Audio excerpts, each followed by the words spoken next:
Did you check her ID? I did, and it was okay. She was born in 1981. It's just the policy's a little confusing. It couldn't be more straightforward. What's not clear? We don't have any other age restrictions in the store. Look, we don't make the rules, we only enforce them, and a video store code is clear. No one shall rent Murder, She Wrote before the age of 40.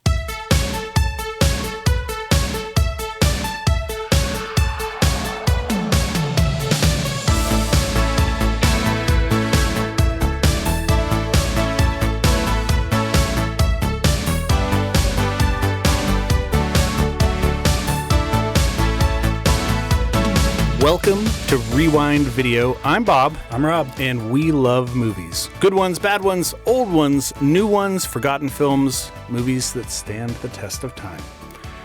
Rob, it is 2025. Goddamn. We made it. Got a whole new year in front of us, a slate of films on the docket to watch. World couldn't be in a more stable place. Everything's peaceful. Everyone's happy. Video stores are at the top of the food chain. Right.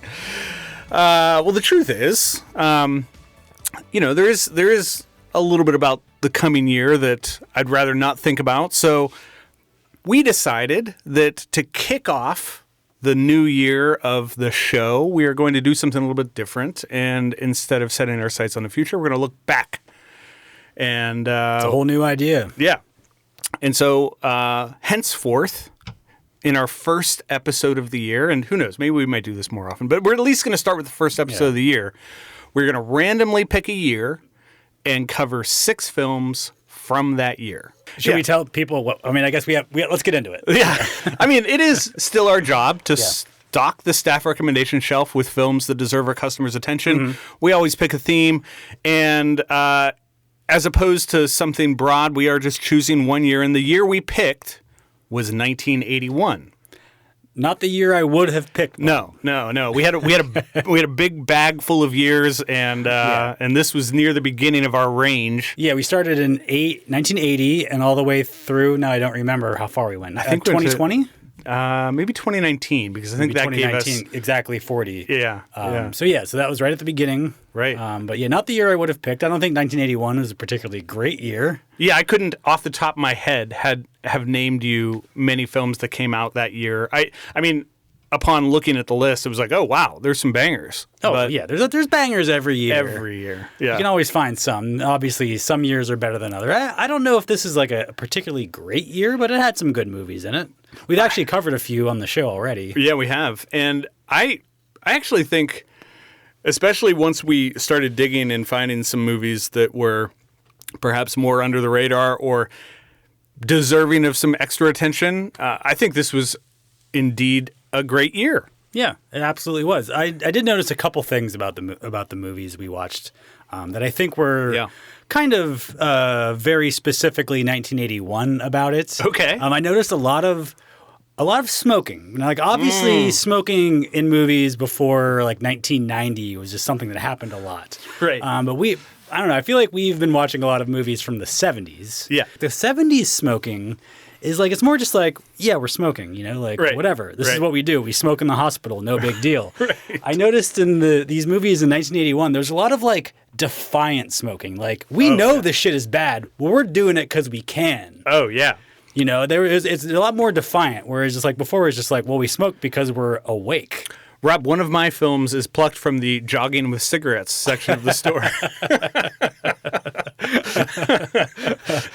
I also noticed that the run times for these movies are all just about 2 hours or less, 90 minutes to 120. Really nice. Yeah. I feel like some of these movies, the same exact movie coming out today would have been at least 15 minutes longer. Oh, if not longer than that. Yeah. I definitely think these would have been longer had they been released today. Absolutely. But yeah, definitely some interesting trends. And I think with at least 2 of our films, there's some stuff that is relevant today. There's a connection between these movies that is still making headlines or still part of the film world that we're all familiar with as it relates to modern films. So Yeah, I'm excited to talk about our slate of 6 movies. Absolutely. Do you want to get us started, as you usually do? Yeah, let's jump right into it.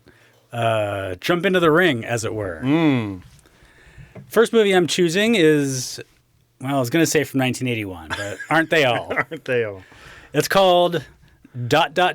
All the Marbles.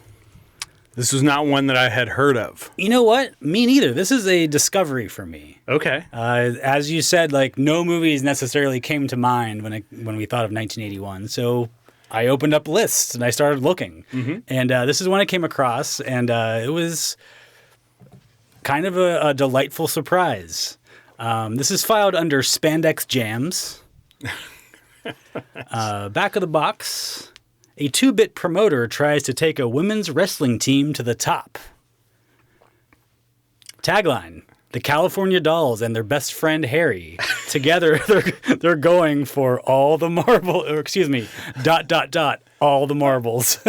Well, that's a tagline. Yeah. You know, in 1981, they hadn't quite figured out like the punchy tagline yet. I think we're going to encounter that more than once. Yeah, I have one later that's like, well, that's just the back of the box. Yeah, right. You know. So yeah, All the Marbles. It's a sports comedy about a small-time women's tag team wrestling duo called the California Dolls, and they're trying to make it on the small-time regional wrestling circuit. And it stars actresses named Vicky Frederick and Laureen Landon as the 2 wrestlers, and their manager is played by Columbo himself, Peter Falk. Takes place in a world where wrestling is like boxing. It's like a little shady around the edges, but like the outcomes are not predetermined. Right, you know? right. Yeah. The match is in no way scripted. It's just, you know, the kayfabe of wrestling has been extended into the movies. And I think that's generally how they treated it, especially back then. But even up through like, what was that movie? No Holds Barred. Like they're like, yeah, wrestling's real, of course. Yeah. You just assume that it is. This is kind of reminiscent of the 70s movies like Slapshot or Bad News Bears or The Longest Yard, which had the same director.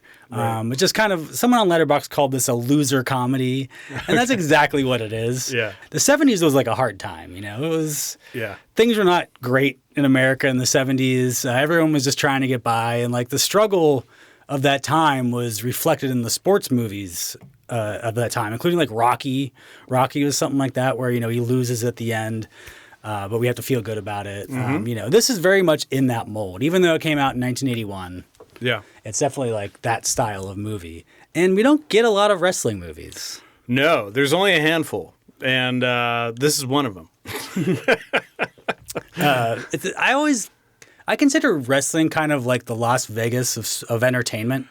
Yeah. Although I got to say, and I've mentioned this before about other films that you've brought to the shelf, but this again reminded me of Duets in the sense that it made me feel like, was there a wrestling scene? It was like much bigger than I ever imagined, and that like it was viable for people to like tour parts of the country and this is definitely how wrestling happened. Really? Yeah, and like obviously like it wasn't like a real match, like it was scripted and stuff. But yeah, like there were minor league wrestling circuits all over the country, Midwest, Southwest, and all, you know. And it wasn't until Vince McMahon's dad, who started the WWF or whatever it was called before that, he basically started to federate all these like little tiny wrestling federations or wrestling like regional leagues. Like before that, it was just like there was like 50 different wrestling circuits around the country, and it was just basically just like small town like promoters. That's wild. They were in charge of like, and actually some of these guys are in the movie, like they're just in charge of like filling up the arena. Like they don't give a fuck what it is. Yeah. You know, tonight it's wrestling, tomorrow it's ice skating. Like who cares? You got dancing bears, whatever. And that's kind of what wrestling was. It wasn't like this big national TV spectacle. It was like, yeah, your local CBS affiliate has like your regional wrestling quote unquote championships, you know? And so, yeah, that's really what the wrestling circuit was like. And that's kind of one of the reasons I like this movie is you get to see small time like wrestlers like on the road like trying to make it in this thing. It's like, well, how high can you go? Right. They're like wrestling for a night, and like one night they make like $100. They're like, fucking A, like this is the life. All the actors are doing the wrestling themselves, 100%. I wondered that, and it definitely seems that they are. They're fucking great at it. Yeah. So what they did was is the director auditioned a bunch of actors, and he chose like the top 8. He's like, these actresses, they could do the parts, and he sent them all to wrestling school. And then at the end of wrestling school, they all had like 5-minute matches, and the 2 best wrestlers are the ones they hired. Are you serious? Yeah. That's how it happened? Wow. Yeah, they brought in the director and the producer, and I think Peter Falk was there, and they're like, well, she's the best. And like, and they were completely convincing. Like, it's not like, when I say the actors did the wrestling themselves, it's not like movie wrestling where it's like close-up shots and editing to make it look more impressive. Like, this is 100% real wrestling with real moves, including aerial moves. They're jumping off ropes. They're doing flips. Like, they're doing all of it. And these are actresses. Like, I looked into like their backstory. Like, neither one of them was a wrestler before this. Like, one of them was a dancer. Like, they were both just actors. Like, and they were just like, they taught themselves how to be wrestlers, and completely convincing. Very convincing. Like, absolutely great wrestling. To your point, it's not like a lot of close-up shots where they're hiding these moves. You get like wide shots of these actual wrestling moves happening. And well, not just wide shots. The last 25 minutes of this movie is a single match. It's shown in essentially real time. Yeah. And like, it's the best wrestling match I've ever seen in a movie. And I've seen No Holds Barred. Right, yes. I mean, it is a great wrestling match. Yeah. It's a reason enough to watch this movie. It's a lot of wrestling. I was surprised at how long it went on. Yeah. But I mean, that's what the movie's about. That's what the movie's. The movie's like, it's an hour's worth of, hanging out with Columbo. And like, and the movie's pretty funny, I gotta say. Like, it's not like hilarious, but it's like a pretty funny like hangout comedy. Yeah, you get to vibe in like the Midwest of the early '80s. It's like, it's cold, it's cloudy, it's dreary. Everyone's smoking. Yep. And then there's a bunch of wrestling. Yes. Yeah. And I don't know. I just found it to be a lot of fun. I did too. Yeah, I thought this was surprisingly entertaining for what it was.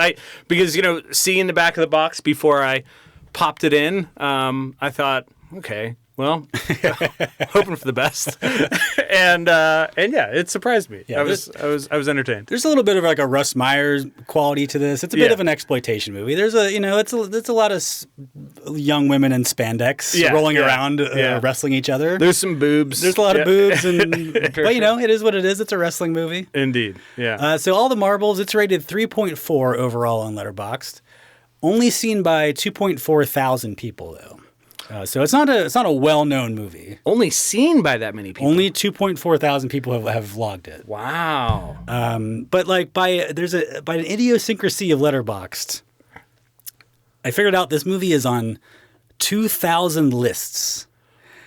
Really? Now 2.4 thousand people total have logged this movie on Letterboxd, but it's on 2,000 lists. And I was like, and I saw that number. I'm like, what is going on here? And I tried to figure out why. And what I came up with is that people make a lot of lists on Letterboxd. Yeah. There are tons of lists that are like every movie of all time. Yeah. Like, what are you doing? Yeah. Like, why are you wasting your time with this? There's movies that are like every movie that ever played on this one TV station. That's insane. It's just insane. So there's fucking crazy people out there, and they insist on making lists of movies. And I mean, God bless everybody for doing that. Yeah. 4 people have it in their 4 favorites. Okay. 4. Which is 4. Yeah. Wow. Cool. All right. Yeah. That's great. 21% agree with my 4-star rating, including WTD, who says in their review, "Few Coors Light with this one, Falk forever."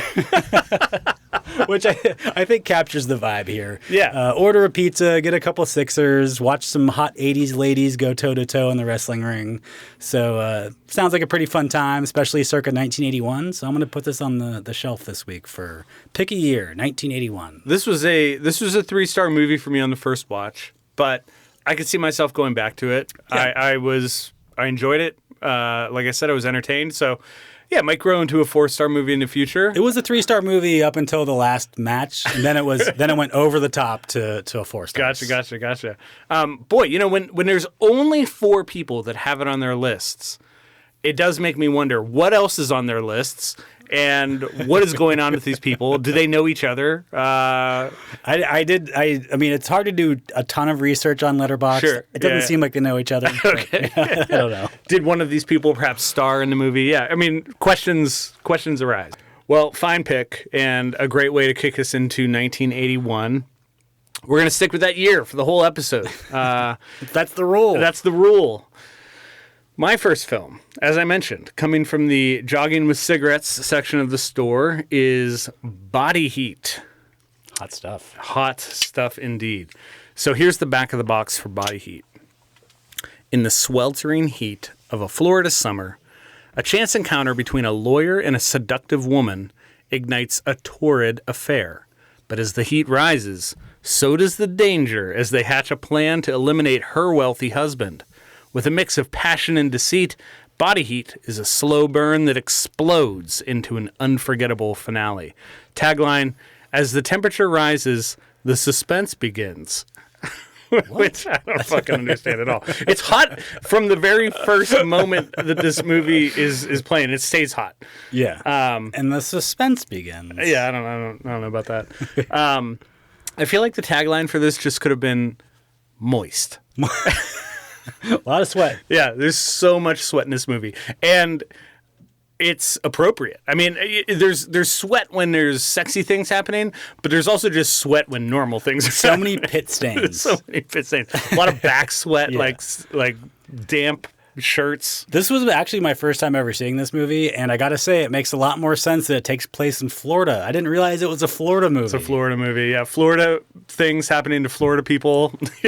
Doesn't it seem like this kind of if you were a cop in Florida, this is something you deal with probably once a month at the most? Are you talking about the heat or No, the, like the this crazy kind shit of that happens in this movie? I'm just saying, yeah, like this kind of like case where like a woman concocts a plan to 100%. kill her criminal husband, like Yes. at least once a month. Yep, 100%. So Back of the Box does a pretty good job setting this up. This is a steamy neo-noir thriller from Lawrence Kasdan. This is his directorial debut. So, I mean, Lawrence Kasdan is firing on all cylinders right around 1981. Like Raiders of the Lost Ark is out. He's just coming off of Empire Strikes Back. But he wanted to make a sexy thriller, and Body Heat is what he produced, and it's got William Hurt as Ned Racine, who's a small town Florida lawyer, and Kathleen Turner as Maddie Walker, who's kind of a femme fatale that kind of pulls him into this affair and the murder plot. So this is kind of inspired by the Billy Wilder film Double Indemnity, but it's a lot sexier and a lot sweatier. So Sweat technology had really advanced by the 80s. yeah. So Kasdan wanted something that was moodier. You know, Double Indemnity is very much a character-driven movie, and this is very plot-driven. In fact, it's a lot more complex than the original film, and I think that's fine. It's got a vibe to it, and you know, maybe a little more twistier and turnier than it needs to be, but I still really like this. And the heat, the Florida setting, I think, to borrow a cliche, becomes kind of a character in and of itself. Like it's oppressive. so present Yeah. in every scene of this movie. And I've spent a lot of time in Florida. That's kind of what it feels like sometimes. Yeah. I mean, it's fucking hot and It's hot. wet and moist and sticky. You can't get away from it. Yeah. And at this time, in especially these homes and the places that the characters occupy, it's not like air conditioning is really a thing. So they're just always in it. Yeah. So yeah, I mentioned that Kasdan had just kind of come off some big hits. Kathleen Turner also making her debut here, and obviously she goes on to great things. But She auditioned for all the marbles. Did she? Oh, did she? She did. She couldn't. She didn't get into like the group that went into like the wrestling school. Oh, that's right. While Yeah, she you was sent me this bit of trivia. While she was in town, she got an audition for this movie, and I'd say it worked out for her. It did, yeah. What a connection. What's interesting is this was actually shot during an unusually cold Florida winter. Interesting. Yeah, and they just made it look hot. Those were fake pit stains. Fake pit stains, yeah. They the actors were often pretending to be sweating, doused with a lot of water. It was convincing. Yeah, it was convincing. They looked like they were sweating. Yeah, I agree. And while I didn't really pick up on this while I was watching, after reading this, following the film and thinking back on it, this feels true. Kasdan apparently made a deliberate decision to avoid any overt modern references to like technology or anything because he wanted this to have like a timeless feel, kind of set outside of a particular period in time. And yeah, it doesn't, I mean, it kind of feels like that. It does feel like that. Obviously, there are things like jogging with cigarettes, which William Hurt does more than once. No one will ever not do this. Said it squarely in the 80s. But otherwise, yeah, it's got kind of a timeless vibe. So why did I choose this? I really liked it. And yeah. I think it's the rare example of a film that kind of commits fully to being sexy and does so with sophistication. It looks great too. It does look great, yeah. I think this paved the way for movies like Fatal Attraction and Basic Instinct. Yeah. It's not quite as seedy as like Basic Instinct was. Joe Esterhaus had nothing to do with this, but yeah, it's not afraid to get a little erotic. Definitely a throwback to noir, but modern for the time. And yeah, there's just some really interesting character building here that I didn't get tired of. For instance, Ted Danson has a part in this, and he's magnetic every time he's on screen. I didn't even recognize him as Ted Danson until the third time he was on screen. Yeah. Like, oh shit, that's Ted Danson. Right. Yeah. And he's a year away from a career making role in Cheers. Yep. And so not yet a household name, but he's phenomenal in this. And he does a lot of weird stuff. Like his character is just kind of sometimes in the background dancing. And there's no explanation for that. But that's just who he is. And it's like, fuck yeah, dancing. Love it. It seems like he's part of like a dancing class and he's working on his moves. Yeah. Now I do have one criticism of this movie that I just couldn't shake. And it's from the scene where Mickey Rourke's character is introduced. Mickey Rourke is kind of this guy who helps Ned Racine with his scheme, and so he's a criminal. And when we're introduced to Mickey Rourke, there's a Bob Seger song playing in the background, and I love Bob Seger, but this is a horrible song. And ouch. And it's a horrible song in general, but also bad for this scene, I think. And Mickey Rourke is supposed to look like he's singing along, and he's very much just like moving his mouth as if he knows the words but doesn't. And it bothered the hell out of me, that whole scene. I didn't clock that. No? I didn't. Mickey Rourke is almost unrecognizable. Speaking of wrestling movies, I don't even Mickey Rourke back then. He looked like Bruce Willis after like a really bad weekend. Yeah, absolutely. Yeah. But there was one memorable quote that I had to pluck, and it made me wonder if this is just Ted Danson ad-libbing or if this was actually written for his part. But it takes place during a scene when everyone in the room that Ted Danson is in is lighting up a cigarette, and they offer him a smoke, and he's like, "I don't need my own. I'll just breathe the air." Yeah. That was one of the scenes I was talking about there. Yeah. They were like, "Yeah, fuck it, we're smoking." So this was made on an $8 million budget, grossed $24 million, which was certainly a success. Has an average Letterboxd rating of 3.8. I gave this 4 stars along with 38% of other viewers. Like I said, I really liked it. 132 people have this among their favorites. And I liked Justin LaLiberty's review, which said, "I'm really happy that the dude credited with writing Luke, I Am Your Father, also wrote, 'Hey lady, you want to fuck?'" Which is indeed a line from Body Heat. What'd you think of this? Good flick. I gave it 4 stars as well. Oh, good. Yeah, I really enjoyed it. I'm glad. So that's my first pick for 1981, Body Heat. Nice. Going on the shelf. 1981. What a year. What a year it's turning out to be. I'm going to move us on to a movie called Modern Romance. All right. This is written and directed by Albert Brooks. This is filed under Breakup Breakdowns.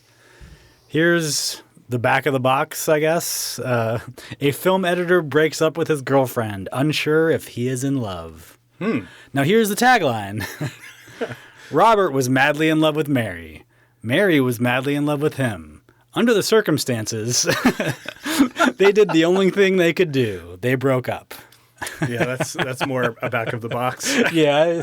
Might be a better back of the box It than might the be, back of the box. but even that, I don't even know if it's a good back of the box. Yeah. I don't know. So, again, 1981. We'll give him some grace. So, Modern Romance is Albert Brooks' romantic comedy about an L.A. film editor who breaks up with his girlfriend and then proceeds to handle it not well at all. No. It's kind of in the vein of Woody Allen's movies. Where it's like this entire story told through the main character's perspective, like almost painfully so. Yeah. Where we're like, we can't get out of his head either. He can't. Neither. Right. Like we're all just stuck in there together. Yeah. Definitely some Woody Allen vibes. Woody Allen, Larry David, Sure. like that kind of feeling. Like the title would suggest, it explores kind of the rocky terrain of dating in the early '80s, and most of the problems arise from Brooks, like not being able to get out of his own way. He's like, he simultaneously feels Mary, who's his girlfriend, is like the love of his life, and they also don't get along, and they aren't meant for one another. It's, Yeah. But we see it through like the prism of his character, who is this like neurotic, selfish, impulsive, I don't know. Sociopath? Sociopath. I don't know if sociopath is fair. That might be a little too far, but he's flirting with it. Yeah. But a lot of the comedy just comes from him being just completely uncomfortable with like every aspect of neurotic. his life. Yeah. Totally. Yeah. But it's like it's just this insanely personal story that's like coming from his point of view. Yeah. And like this is definitely one of those movies that like no one else could have made. No. Like Albert Brooks like obviously like had some personal issues or thoughts or just like went through some stuff and he wrote a movie about it, But it's also just very funny. He just has like a knack for mining the uncomfortable moments in like everyday life. Yeah. This was like 1981 too. That wasn't exactly like something that was common. Nowadays you're like, okay, cringe comedy is just, that's what everything is now. Yeah. That wasn't really a thing back then. I mean, no, it certainly wasn't. I also think that a big reason that this is as funny as it is Albert Brooks knows how to write for himself. Mm-hmm. Like he knows how to deliver the comedic timing and nail these jokes in just the right way. And it's hard to imagine anyone else in this part. It's almost like he wrote it as like almost like a sketch movie. Yeah. That's kind of what it feels like. Very where it's much. like he worked out the joke of the scene and wrote a sketch around it, and then took this pile of sketches and then kind of created a movie around it. Yep. I don't know if that was his process, but that's kind of what it feels like. It doesn't feel like he had this like narrative arc that he had to like tell. He's like, no, Right. like here's these 10 funny scenes Yeah. of me being a neurotic asshole about this girl, Yeah. and then we'll stick them together and make a movie out of it. Yeah. But the tone of it is a little bit of a spoof, like a little bit of a spoof of like romantic movies. Yeah. I found this out a couple years ago. Did you know what his real name is, Albert Brooks? No. His real name is Albert Einstein. Well, his brother, Bob Einstein is in this. That makes sense. Yeah, Albert yeah. Einstein. His name is Albert Einstein? His name is Albert Einstein. That's Wow. Bob Einstein's his brother, who is Super Dave Osborne. Yep. But yeah, Albert Einstein. Obviously, that wasn't going to work. He had to change that. Obviously, like dating in the modern world kind of has universal qualities, Yeah. But this one does capture some of the 1981-ness of it. Yes. Answering machines were a thing. Quaaludes. I think answering machines were fairly new. Yeah. Quaaludes were on their way out. Yeah. But I think Quaaludes were kind of like, for 1981, I think they were like the 1981 equivalent of like Molly or ecstasy or whatever That the kids sounds are about right. taking nowadays. Yeah. It's just like, you kind of just like, it's kind of like you feel good. I always heard it described as like, kind of like the good parts of alcohol without dealing with the alcohol part. Yeah. You know, but I don't know. I can believe that. I never really experienced it. Sure. But there was like, back to answering machines, there was like this ritual of like coming home and like checking your messages. Yeah. And then like going through all the calls that you had to make and like, okay, this is the person I need to get in touch with. I need to return this call. I don't need to return this call. Because like you couldn't, if you were going to leave, you couldn't take your phone with you. No. You had to like take care of your business there. Yeah. Another part of this movie dealing with phones is the idea of a long distance phone bill with like a list of the calls that you made. Yeah. Like, here's a list of every phone call that you made this entire month. So Modern Romance is rated 3.7 overall on Letterboxd. 108 people have it in their 4 favorites, and 33% agree with my 4-star rating, including Jenna Ipkar, who says in her review, back in the day, you really had to make an effort to stalk your ex. Which is true. You actually had to like go, you had to like leave the house and like drive by her house 8 or 9 times and check her front door and shit. Yeah. So yeah, Modern Romance, it captures the feeling of dating in 1981, and the comedy, it's still relevant to this day, even if like the time period isn't. So I'm putting it up on the staff recommendation shelf this week for pick a year, 1981. You know, I've heard this movie not criticized, but there's been some commentary around like, well, it's in the romantic comedy genre, but is it really very romantic? It's not. And and that actually touches on, I mean, we both discussed that Stanley Kubrick was a big fan of this, called Albert Brooks at night and talked all about how much he liked this movie. And apparently Kubrick had always wanted to make a movie about jealousy and felt that this was the movie that he wished he could have made, or at least somebody did it right in the sense of Albert Brooks making Modern Romance. So it does feel very much more like a movie about jealousy than it does about romance. Sounds like, so you're saying that Eyes Wide Shut was based on this movie. Perhaps. Perhaps. That's what it sounds like to me. Perhaps, yeah. But no, this was great. I hadn't seen this, and boy, did I enjoy it. It was a lot of fun. This is actually my first time too. Albert Brooks has been kind of a blind spot for me. I think I've seen a 1 or 2 of his movies, but this is I've heard his voice a lot. Because he's done a lot of voice work. Oh, yeah? Uh-huh. And, I mean, he did some characters on The Simpsons. He was in some of the Pixar movies. He did some stuff back on Saturday Night Live back in the day that I know him from, maybe. I'm not super familiar with his movies. Well, this is a great place to start. Absolutely. So glad you picked it. A lot of fun. All right. My next movie from 1981 that I am putting on the shelf comes from the bank robbing with power tools section of the store, and my film is Thief. Here's the back of the box. Frank is an expert professional safecracker specializing in high-profile diamond heists. He plans to use his ill-gotten income to retire from crime and build a nice life for himself, complete with a home, wife, and kids. To accelerate the process, he signs on with a top gangster for a big score. Tagline qualifies as a tagline, but it's a bit of a head scratcher for me. Tonight, his take-home pay is $410,000, tax-free. I mean, okay.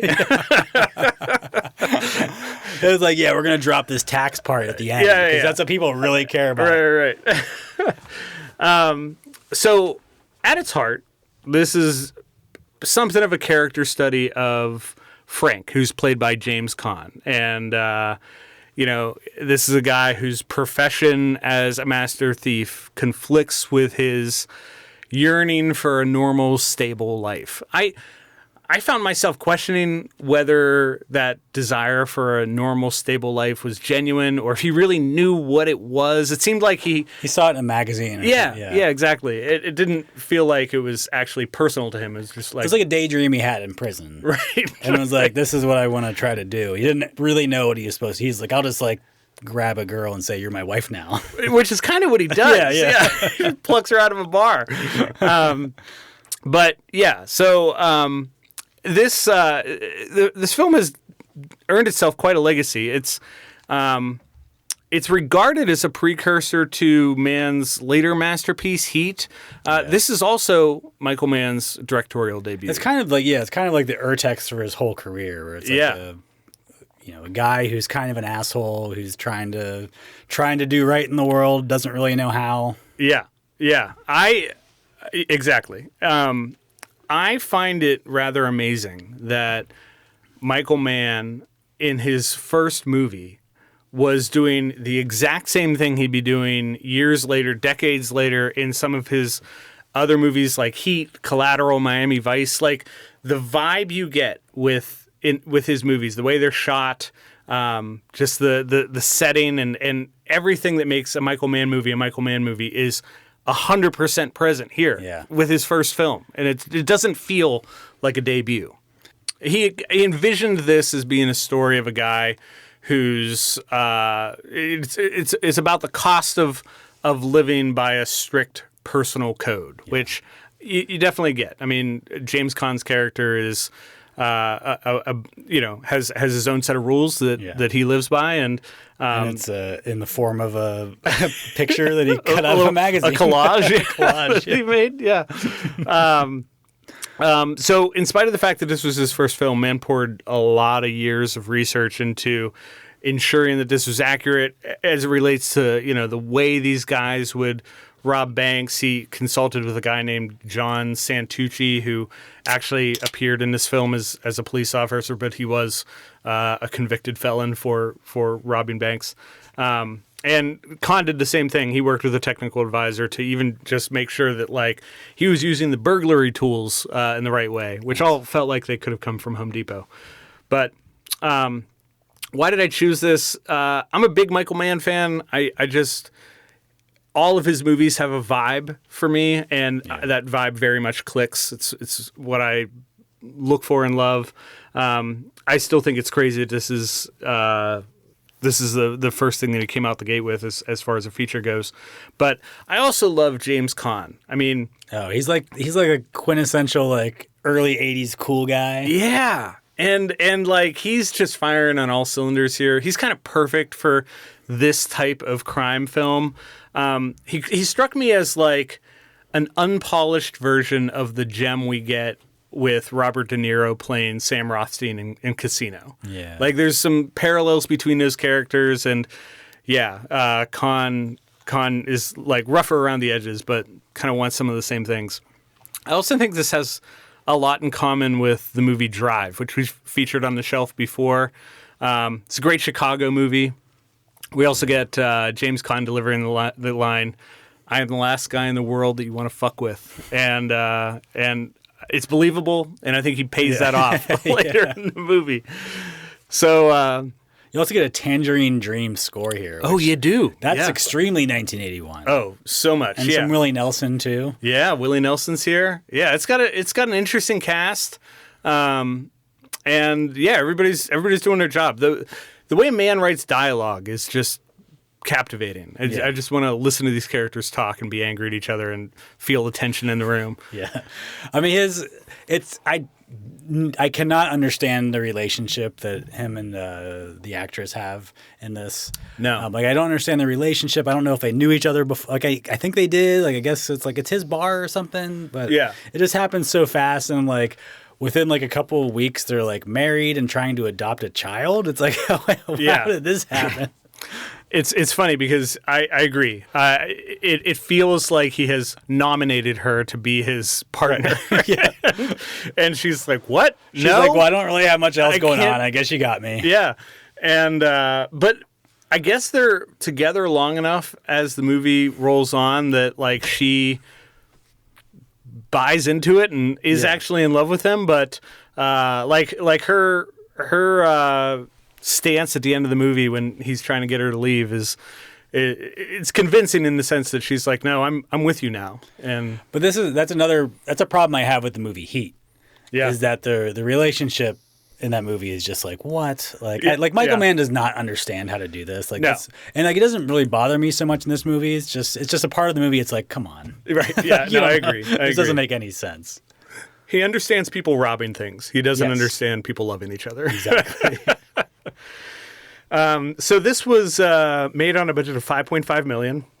Did 11.5 at the box office. Averages of 4.1 on Letterboxd, which is right where I have it scored, along with 35% of other users. 1,800 people have this among their 4 favorites. And I've cited Patrick Willems' reviews on the podcast before, and I thought he had a great one for this, where he said, Michael Mann makes movies about goddamn fucking professionals. That's true. And These guys are professionals. They are professionals. They know what they're doing. So Personal lives, they're kind of clueless. yeah, I agree. So that's my second pick. It's going on the shelf, and it is Thief. All right. Well, I'm going to keep us in the year of 1981 because we're stuck there perpetually. Uh-huh. And the movie I'm choosing is The Howling. One of 3 werewolf movies from 1981. 3? Yeah. What's the third one? Because there's American Werewolf in London. Yeah. The Howling, and there's another one? There is another one. I'll get back to you before you're done talking about it. This is in the weekend getaways section of the store. Here's the back of the box. After a bizarre and near fatal encounter with a serial killer, a newswoman is sent to a rehabilitation center whose inhabitants may not be what they seem. Tagline: Imagine your worst fear a reality, which I think is just a tagline they picked out of a box of taglines. Yes. Yes. Did you figure out what it was? I did. It's Wolfen. Oh, I don't know that one. Yeah, it's an Albert Finney movie. Okay. I would say a distant third between this and American Werewolf in London. Then there's way down Wolfen. Okay. Well, I haven't seen that one, but The Howling Yeah. is Joe Dante's horror movie about the television news reporter who goes away to this resort deep in the woods, and she's recovering from like a violent, traumatic incident that she experienced while she was like tracking down a local serial killer in a, I would say, misconceived plan. To say the least. To start it off. I didn't really understand what they were doing. Like, yeah, I'm not going to like put myself out there as bait, try to get myself killed. And my only connection, like the cops are just going to drive around and hopefully run into me if something happens. That was the plan. Yeah. Pretty stupid, but hey, it happened. The Howling, it kind of gets credit. Reading reviews for it, it kind of gets credit for being like an ironic werewolf movie. But I don't know. I think, like, to me, it almost plays kind of straight. Yeah, I didn't find it to be. I mean, I can see why people might be saying that. It's not as serious as like American Werewolf in London, but at the same time, it's still trying to do something. And I think looking back on it now, because we watched all the horror movies from the 80s, which were all slightly ironic. I don't think the Friday the 13th movies were like totally straight. Like, the same with the Nightmare on Elm Street. I think like we grew up in a world where horror meant like there was kind of an ironic edge to it. Yeah. Whereas in 1981, maybe there wasn't. And so something like this like kind of came off as like a skewed version of horror. Wow, this is like hilarious.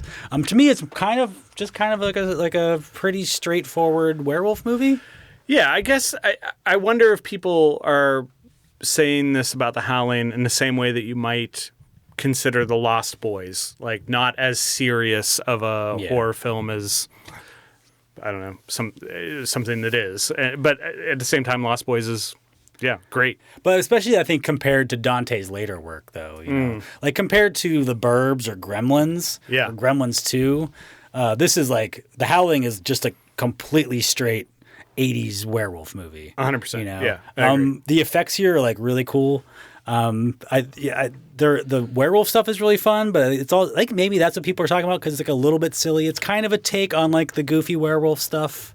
It is, but so a guy named Robb Bottin did the effects for this, and he came on after Rick Baker left this to do the effects for American Werewolf in London. And man, the stuff that Robb Bottin introduced with like kind of like elastic protruding things under the skin. I mean, I bubbling skin and stuff. I thought the makeup effects here were phenomenal, and they they paved the way for a lot of special effects work. I think the later in the decade. makeup effects are probably the best part of the movie. 100%. The part where the arm gets cut off Yeah. and then kind of shrivels up and then grows back, that was really cool. Yeah. A very 1981 coded part of this movie was the colony, which is where they all go to. Right. It was kind of like a hippie getaway. Where the reporter goes and like I don't know how you would describe it now. I don't know if there's a lot of these kind of places nowadays. If there are, they're probably just on Instagram things. Yeah. But there was another movie from 1981 that we had on the shelf before, My Dinner with Andre, Yes. where they discuss kind of the same thing. It's kind of like, and that one was on the East Coast. That was closer to New York. And there's a lot of these places around New York and LA, at least at this time. But these are all remnants of like the 60s and 70s, like the communes where you go and like, get back in touch with nature and like get away from it all and that kind of thing. And I think that was a big part of 1980, the early 80s. It was like we're kind of shaking off this stuff that is like lingering from the 60s and 70s. Yeah. So The Howling, it's at 3.3 overall on Letterboxd. 64 people have it in their 4 favorites, and 28% agree with my 3-star rating, including Jay, whose 3-star review reads, "Fun to imagine the never-seen bottom half of the werewolves is wearing joggers like RuPaul behind the Drag Race judging panel." Oh, man. So I'm putting The Howling up on the staff recommendation shelf this week for the topic of Pick a Year, 1981. I'm glad you did. I think this is essential viewing in general for the horror fans of our customer base. But also, werewolves just aren't a popular subject for movies. We go through phases where we get a couple werewolf movies. We're about to get another one with Wolfman. Yeah. They come and go. But yeah, when they work really well. And this is an example of a werewolf movie that's definitely working. It is a 3-star movie to me. I kind of wish there was more blood. I think is what was missing. I think that would have pushed it over the top and make it a 4-star movie. But it's a lot of fun to watch. It's great werewolf makeup. Yeah. I have this at 4 stars just because I've seen it a bunch and there's some nostalgia there for me, but I also just appreciate that. Yeah, it's hard to do werewolves right, and in my opinion, this is in the upper tier of werewolf movies compared to some of the really bad ones. This was fun to go back to for me. So a great choice for 1981. Well, I'm gonna stick in 1981. That's a good year. Yeah, with my final choice. Can't wait to leave it. My final movie is from the Breaking Up is Hard to Do section of the store, and the movie I chose is Possession. So, back of the box. When Anna, played by Isabel Adjani, begins behaving erratically and demands a divorce from her husband Mark, played by Sam Neill, he suspects infidelity. But as he investigates, Mark uncovers something far more sinister. Anna's secret relationship with a bizarre and otherworldly entity. A tale of crumbling relationships, unhinged emotions, and surreal horror. Possession defies categorization and lingers long after the credits roll. Tagline, another head-scratcher, inhuman ecstasy fulfilled. They were doing a lot of cocaine in 1981. They were not focused on taglines. No. They were too busy trying to figure out how to buy more cocaine. Yeah. Because these are bad. Yeah, they are. So I'm just going to come right out and say it. This is a grueling watch. You mentioned runtimes, which were not egregious with our movies, but this movie feels longer than its 124-minute runtime. I have my issues with this movie. I don't think runtime was one of it though. Like I didn't feel too long to me. Okay, interesting. I struggled a little bit with the runtime, but even so, only 2 hours and 3 minutes. Yeah, that's not bad. When you're complaining about a long movie and it's only 2 hours and 3 minutes, I can deal with that all day long. Yeah. So this movie is weird. The plot is wacky. It's abrasive generally. an unpleasant watch. The performances are otherworldly. I think the subject matter is somewhat unfun. In the simplest of forms, this is a breakup movie.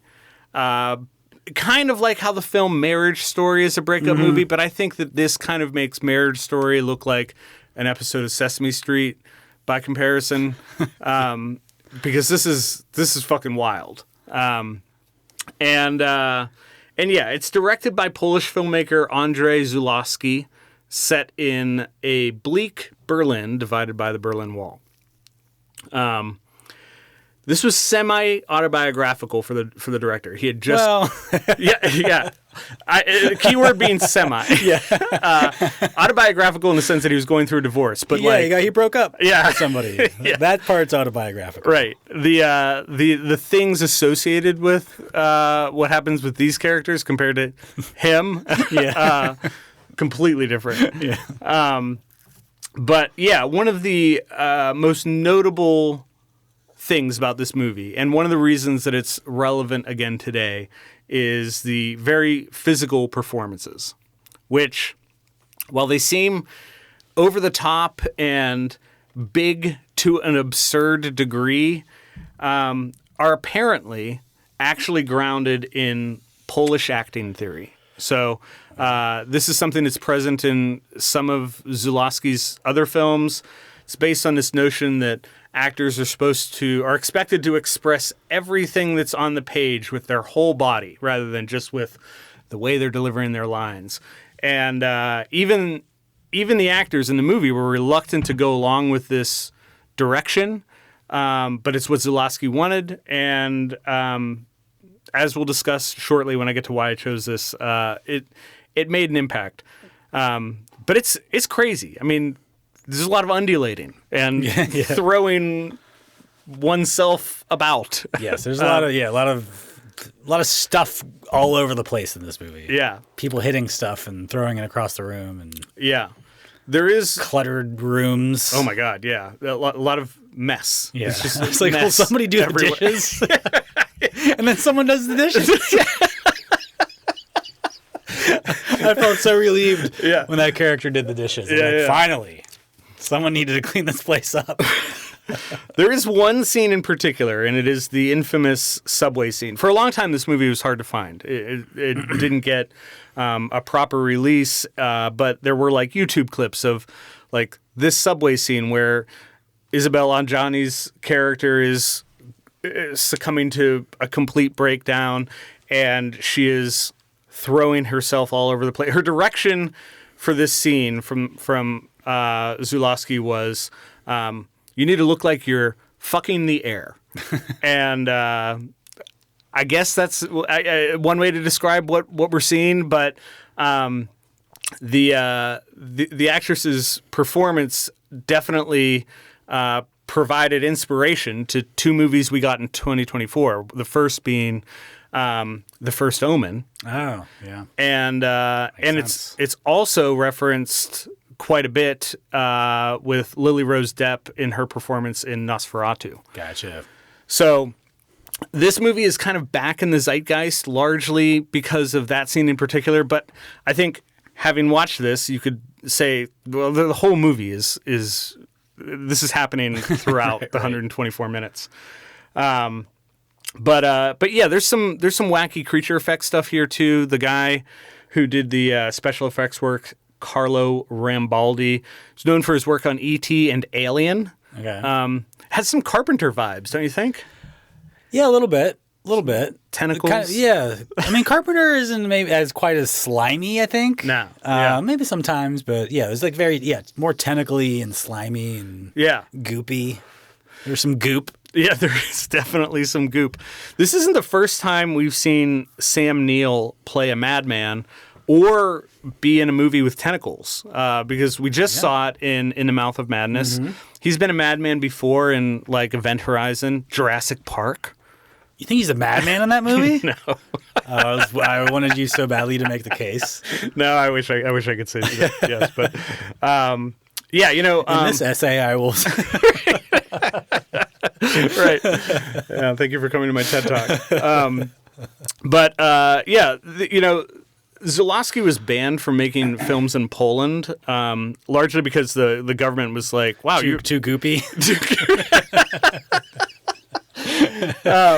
They felt that a lot of his previous films were criticizing the government, so he set this in Berlin, right by the Berlin Wall, as close to Poland as he could get. There's some definitely political commentary here on communism, but yeah, there's.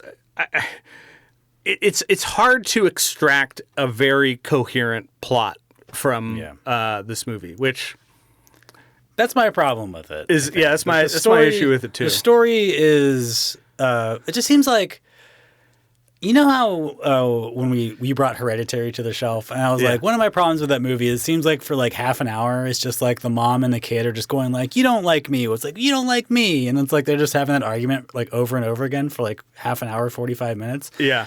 This movie kind of has the same feeling where it's just like she's leaving and then she's coming back and then she's leaving and then she's coming back and then she's leaving again and coming back, and they're just like yelling at each other. It's just like, and then we're giving the kid to hurt this person, the kid's over here, and where's the kid, and like she's leaving, where is she staying, who's this guy, and it's just like the whole time I spent the whole movie going like, when am I going to figure out like what's actually happening?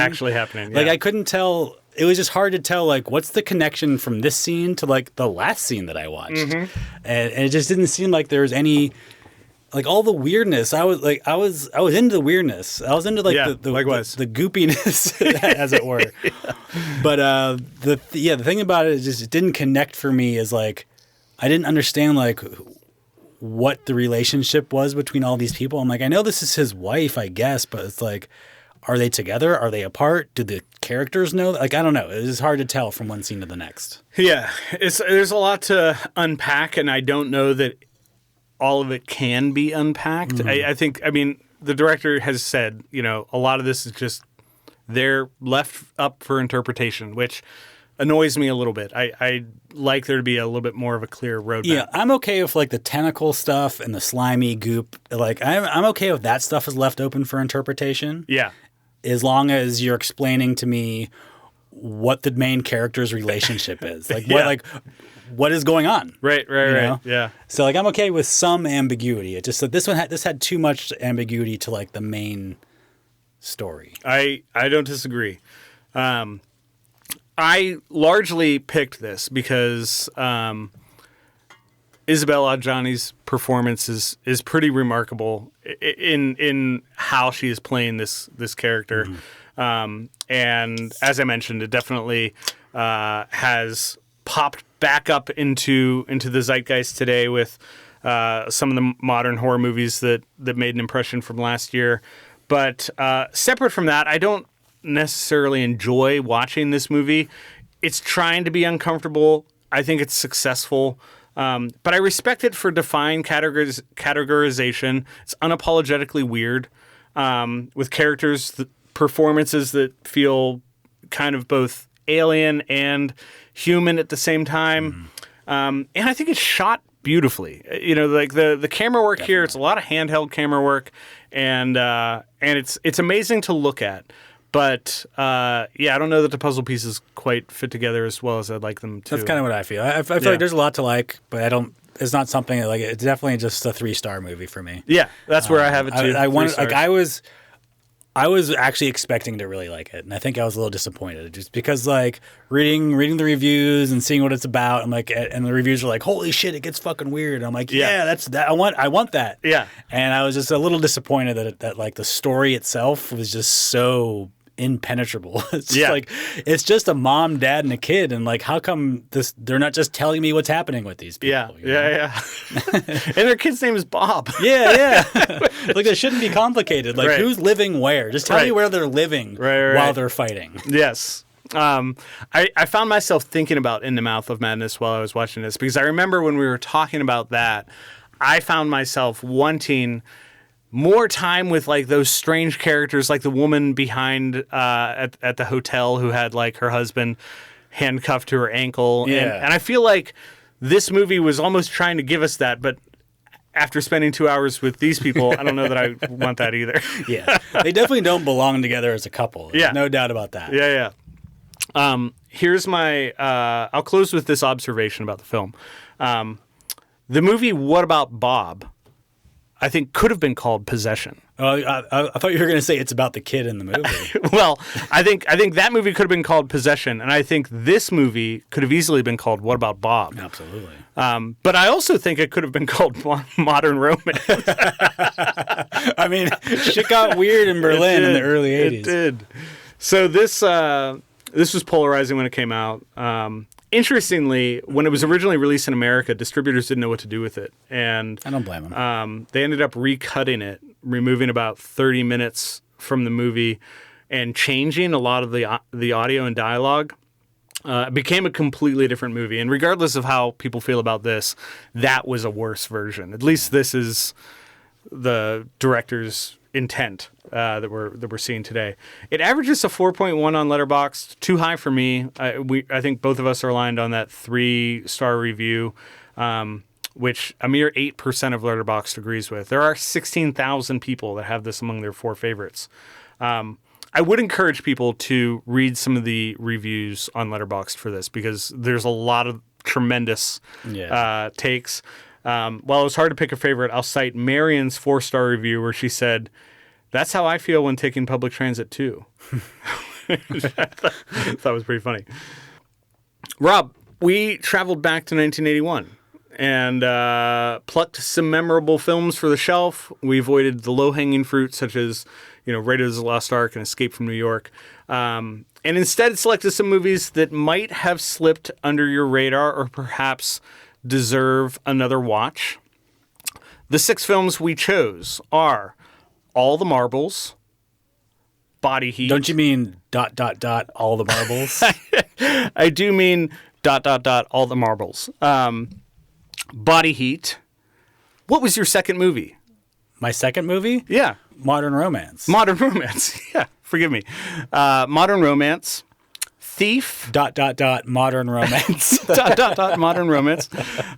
Thief, The Howling, and Possession. Hey, the next time you're on the internet, visit rewindvideopod.com. You can also look us up on Blue Sky or Letterboxd. That's where we're hanging out on the internet. Yeah. Or send us an email at rewindvideopod@gmail.com. We're always asking for questions. I've never given our email address. We've got one. Yeah. rewindvideopod@gmail.com. There you go. And don't forget to like, share, and review the show. It helps people to find us. That email address is more reliable than our answering machine. That's true. Yeah, I don't know how to restart the answering machine. Yeah, it might be full. You need to reboot it. Yeah. All right, so looking ahead to our next theme, I'm just going to point out that our exits at the store are all clearly marked because we're taking on escapes. Yeah, that's the law. That's the law, yeah, and we're following it. This will no doubt be a theme that will yield plenty of contenders. As usual, we'll have 6 films to recommend. In the meantime, feel free to hit us up for a movie to watch, and we will see you next time. Be kind, recommend.